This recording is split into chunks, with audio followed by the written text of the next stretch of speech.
Hey, good afternoon. It's been a hot minute since I've talked about owning your happiness like a badass. Now, here's one fun thing that I did this weekend just for me is I spent about 4 hours sitting on the couch reading The Gifts of Imperfection by Brené Brown. And there was a section in there that she talked about avoiding the comparison trap that I just like, oh my gosh, it struck me to my core and I wanted to share with you guys. So she talks about comparison as being the simultaneous act of trying to fit in while also being the best. So the message is fit in, but stand out, right? And when we're talking about the comparison game, we're always looking at what other people have, what they do, what size jeans they wear, what their social media page looks like. And she says it's in our biology to trust what we see with our eyes. This makes living in a carefully edited, overproduced, and photoshopped world very dangerous. If you want to cultivate a resilient spirit, then stop falling prey to comparing your ordinary lives with manufactured images. She says, we need to know how to reality check what we see. So when we allow ourselves to become culturally conditioned to believe that we are not enough and that we don't make enough or have enough, it damages our soul.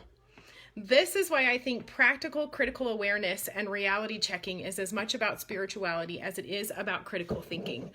And I love what she says about how to fact check what it is that you're seeing.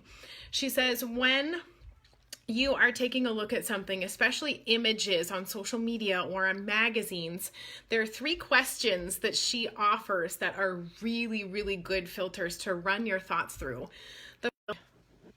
Whoops, I just clicked off. I hope I clicked back on. She said, do these images convey real life or fantasy? The second thing that she says is, do these images reflect healthy, wholehearted living, or do they turn my life, my body, my family, and my relationships into objects and commodities? Holy smokes, that one struck me super hard because, you can see these images of these like perfect little families and their children are in these perfectly clean little matching outfits and they have this beautiful sparkling car and everything in their home is in the perfect little place. And like instantly in the past, I have felt not enough. I have felt like a failure because my kids' faces are a mess. There are dishes in the sink. My car hasn't been washed in I don't even know when. I'm pretty sure there's a rotten peanut butter and jelly sandwich shoved between the seats somewhere back there because it stinks, right? Like my dogs need a haircut. They're covered in sagebrush. They stink. Like that's reality, right? So that picture that turns that perfect little family basically into like a commodity and makes me feel not enough is an instant indicator that it's probably not real. That is a fantasy life that I'll tell you what, that's probably the only second in their life that everything was ever that perfect, right? So it's a bunch of crap, but we allow it to make us feel less than. And then the third question that she asks, which I think is genius, is who benefits by me seeing images and feeling bad about myself? Hint, it is always about money and or control. She said, shame works like the zoom lens on a camera. She says, when we're feeling shame, the camera is zoomed in tight and all we see is our flawed selves, alone and struggling. We think to ourselves, am I the only one with a muffin top? Am I the only one with a family who is messy, loud, and out of control? Am I the only one who is not having sex at least 3 to 4 times a week? Something is wrong with me. I'm alone, right? Because you're comparing your ordinary, messy, gloriously amazing life to all these photoshopped fantasies.